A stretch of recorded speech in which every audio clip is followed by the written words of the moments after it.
খেয়াল করো পদার্থের অবস্থা। এই পদার্থ আমরা জানি পদার্থ দুই ধরনের, এক হচ্ছে মৌলিক পদার্থ, দুই হচ্ছে কি পদার্থ? মৌলিক পদার্থ তো জানোই, যে পদার্থকে ভাঙলে সেই পদার্থ ছাড়া অন্য কোনো পদার্থ পাওয়া যায় না, তাকে কি বলা হয়? মৌলিক পদার্থ। মৌলিক পদার্থ বলা হয়।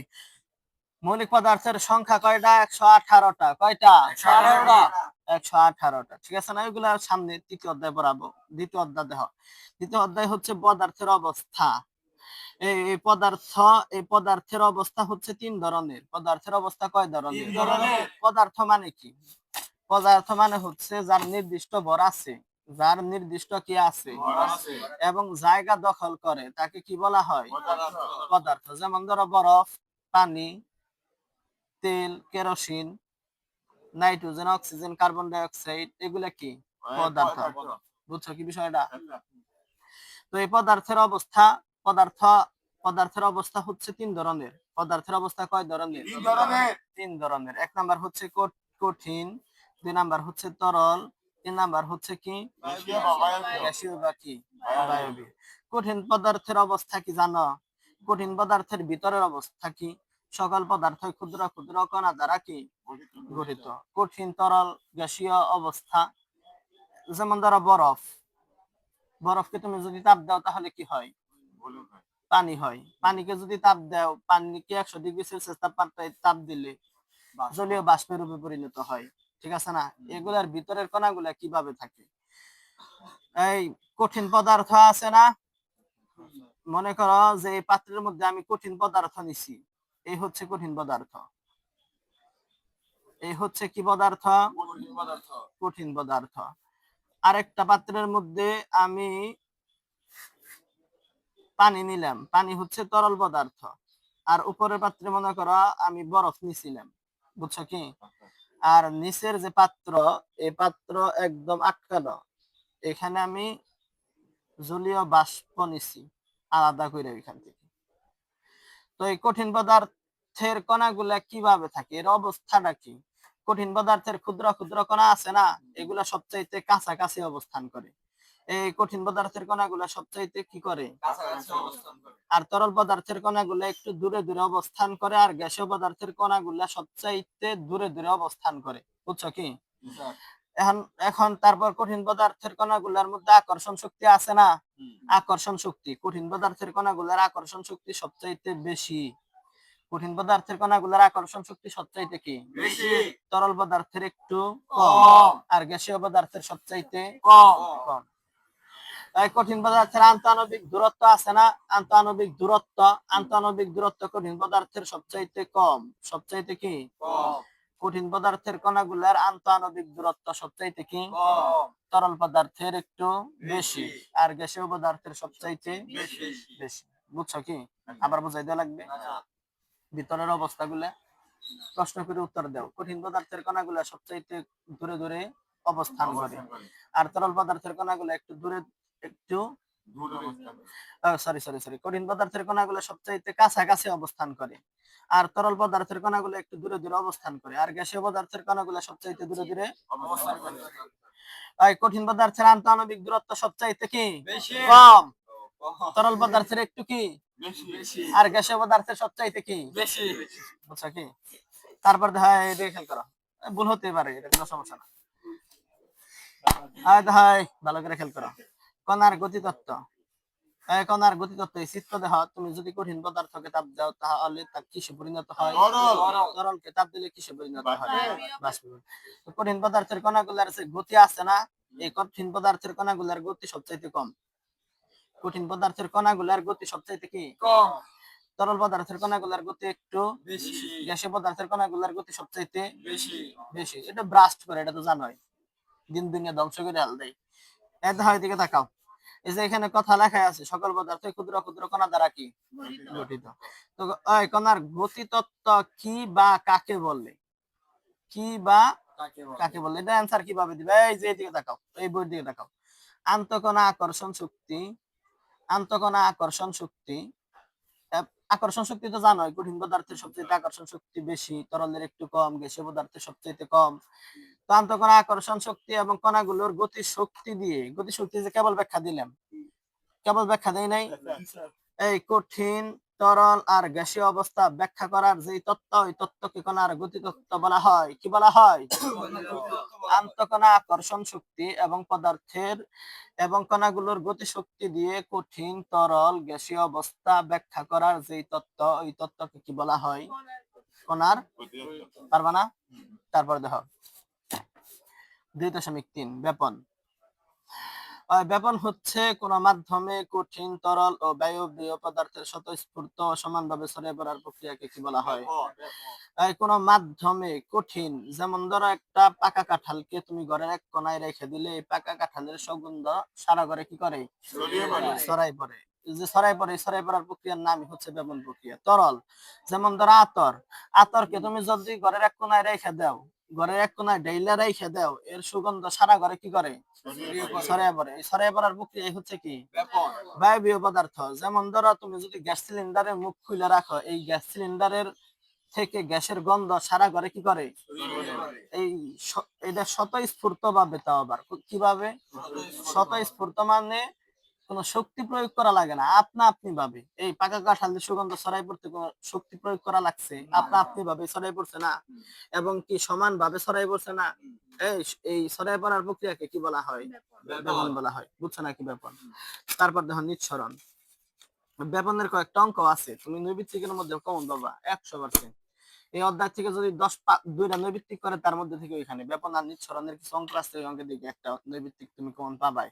তো নিঃসরণ কি? নিঃসরণের সংজ্ঞা হচ্ছে সৌর ছিদ্র পথে উচ্চ চাপ থেকে কোন গ্যাসের নিম্ন চাপের দিকে সজোরে বেরিয়ে আসার প্রক্রিয়াকে কি বলা হয়? নিঃসরণ বলা হয়। যেমন ধরো গ্যাস সিলিন্ডারের মধ্যে গ্যাস থাকে, উচ্চ চাপে থাকে। ওই গ্যাস সিলিন্ডারের মধ্যে গ্যাস কি থাকে? উচ্চ চাপে থাকে।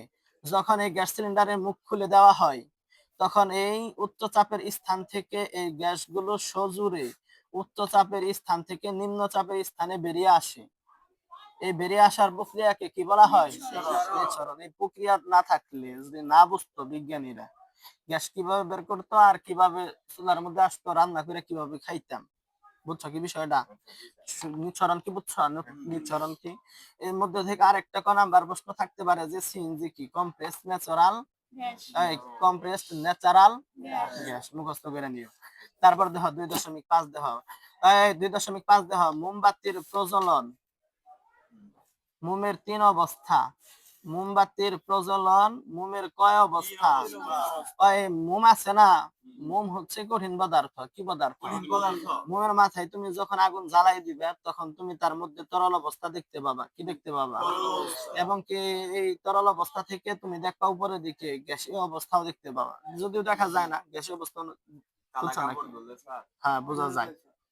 বুঝছো নাকি? এখানে প্রশ্ন করতে পারে যে হাইড্রোকার্বন কি? তোমাদের প্রশ্ন মনে হয় আসছিল ক নাম্বারে? হাইড্রোকার্বন কি?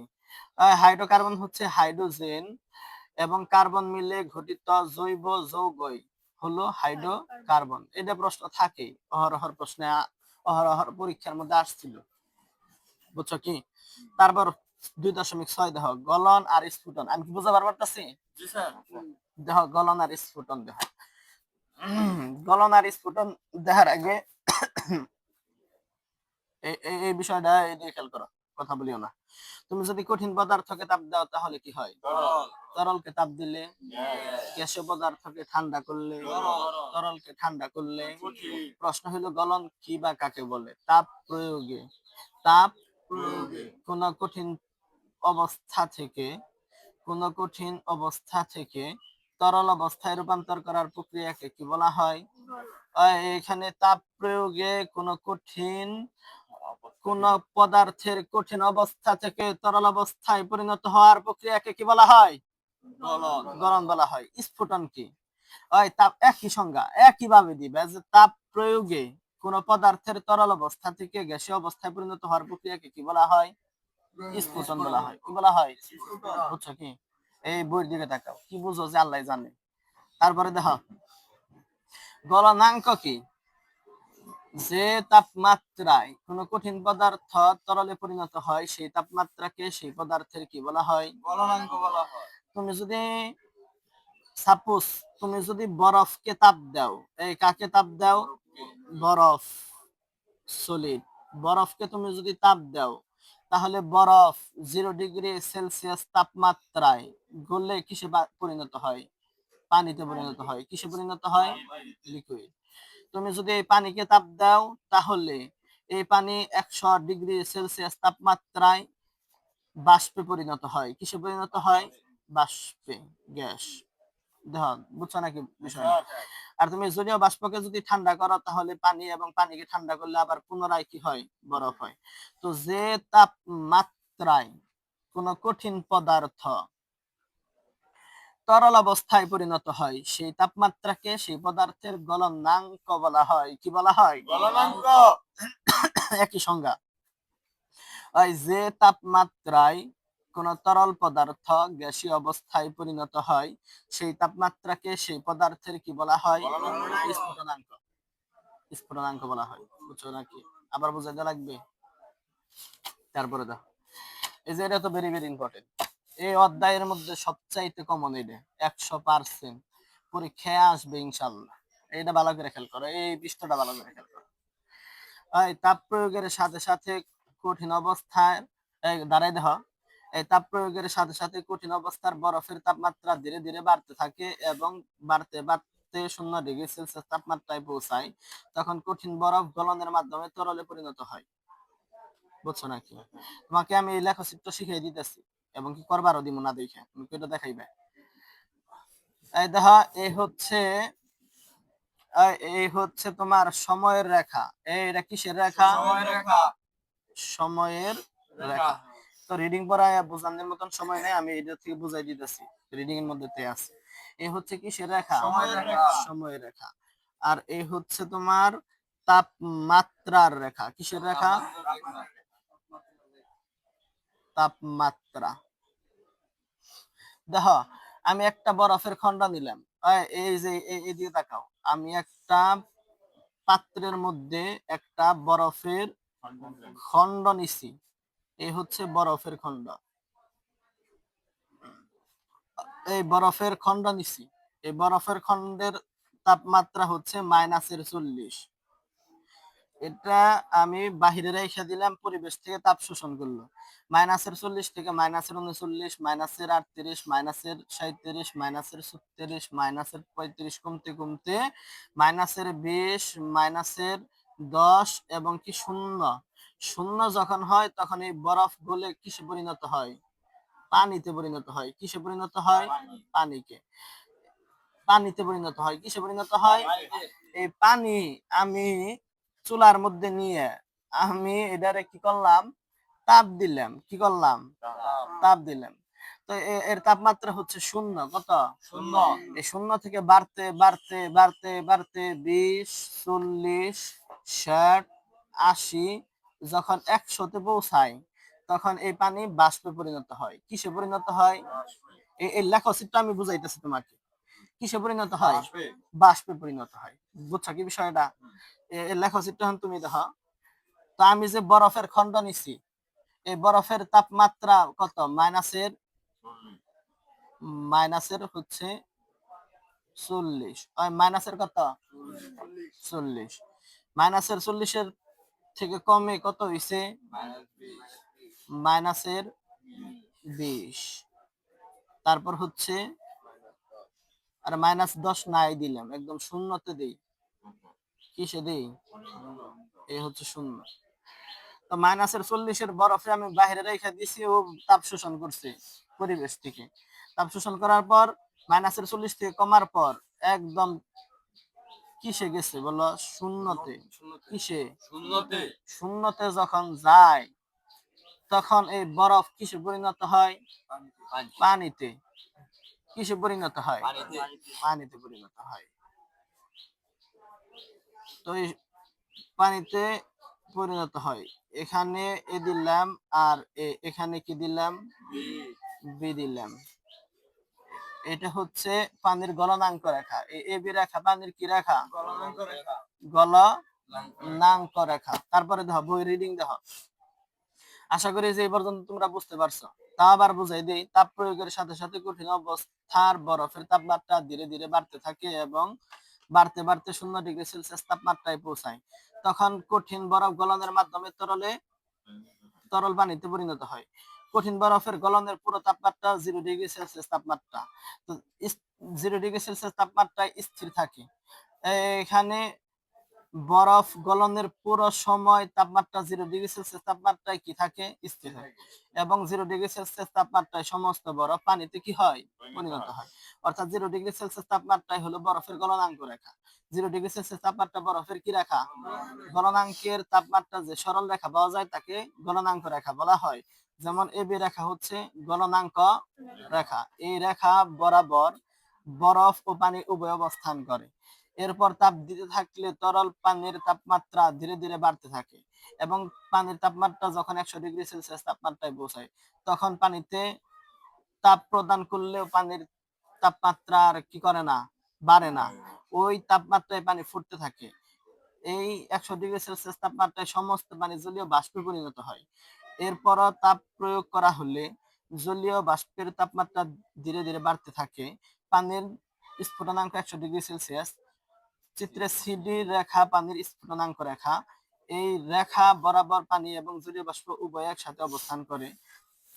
দেখো এখানে শূন্যর পরে শূন্যতে তো পানি অবস্থান করে, আর এবিকে রেখাকে পানির কি বলা হয়? গলনাঙ্ক রেখা বলা হয়। শূন্য থেকে যখন পানিকে যখন তাপ দেওয়া হয় পানির তাপমাত্রা ধীরে ধীরে বাড়তে থাকে। পানির তাপমাত্রা ধীরে ধীরে কি করতে থাকে? শূন্যর পরে বেড়ে 20-এ পরিণত হয়। তারপরে কতই পরিণত হয়? 40-এ পরিণত হয়। তারপরে 60, তারপরে কিসে পরিণত হয়? 80-তে পরিণত হয়। তারপরে পানির তাপমাত্রা ধীরে ধীরে বাড়তে বাড়তে কত হয়? 100। তারপরে তুমি তাপ দিলে 100-র পরে 120, 140। এই দেখো এখানে পানির তাপমাত্রা বেড়ে যখন 100-তে পৌঁছায়, 100-তে পৌঁছায়, এই বিসি রেখা, এইখানে যে বিসি রেখা আছে না, এই বিসি রেখার মধ্যে পানি অবস্থান করে। কি অবস্থান করে? এবং কি বিসি রেখাকে পানি রেখা বলা হয়। আর এই সিডি রেখাকে কি বলা হয়? জলীয় বাষ্প। এই সিডি রেখাকে পানির স্ফুটনাঙ্ক রেখা বলা হয়। এই সিডি রেখাকে পানির কি রেখা বলা হয়? এবং ডি এর উপরের অংশকে বলা হয় জলীয় বাষ্প। কি বলা হয়?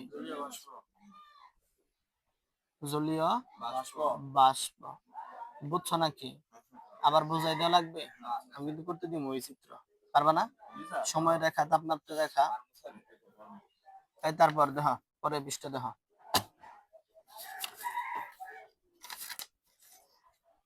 পাতন এবং ঊর্ধ্বপাতন খেয়াল করো। তাপ প্রয়োগের দ্বারা একটি তরল পদার্থকে বাষ্পে পরিণত করার প্রক্রিয়াকে কি বলা হয়? বাষ্পীভবন বলা হয়। তারপর এগুলা সংজ্ঞা তেমন একটা কমন না। এই যে এটা সবচাইতে কমন, এই এই অধ্যায়ের মধ্যে এই সংজ্ঞা সবচাইতে বেশি কমন। ঊর্ধ্বপাতন কি বা কাকে বলে? ঊর্ধ্বপাতন কি বা কাকে বলে? তো যে প্রক্রিয়ায় কোনো কঠিন পদার্থকে তাপ প্রয়োগ করা হলে কঠিন পদার্থটি তরলে পরিণত না হয়ে সরাসরি বাষ্পে পরিণত হয়, সেই প্রক্রিয়াকে ঊর্ধ্বপাতন বলা হয়। যেমন ধরো নিশাদল, কর্পূর, ন্যাপথলিন, কঠিন carbon die oxide, iodine, aluminium chloride, এগুলাকে তুমি যদি তাপ দাও, এগুলা কঠিন অবস্থা থেকে তরল অবস্থায় পরিণত না হয়ে সরাসরি গ্যাসীয় অবস্থায় পরিণত হয়। এর কারণে এই পদার্থগুলাকে কি বলা হয়? ঊর্ধ্বপাতিত পদার্থ বলা হয়। কি বলা হয়? বুঝছো কি? আবার বুঝাই দেওয়া লাগবে? তারপর এই অধ্যায়ের যে অঙ্কগুলো আসবে, ওয়ালাইকুম আসসালাম, ভালো আছেন? এই অধ্যায় থেকে যে অঙ্কগুলো আসবে, আচ্ছা আমি এটা শেষ করে আসি 5 মিনিট। আচ্ছা ঠিক আছে, আসতেছি আমি আস্তে আস্তে। এই ব্যাপন আর নিঃসরণ দেহ, যার ভর বেশি তার ব্যাপন হার কম, যার ভর কম তার ব্যাপন হার বেশি। ওই যার ভর বেশি তার নিঃসরণ হার কম, যার ভর কম তার নিঃসরণ হার বেশি। এই অঙ্কগুলো তুমি কিভাবে বের করবে? মূলের নাম পারমাণবিক ভর, মূলের নাম হচ্ছে হাইড্রোজেন, হাইড্রোজেন পারমাণবিক ভর কত? কার্বনের, নাইট্রোজেনের, oxygen, sodium, magnesium, sulphur, chlorine, ক্যালসিয়ামের, কপারের 63.5। আচ্ছা আমি কথা বলে আসতেছি।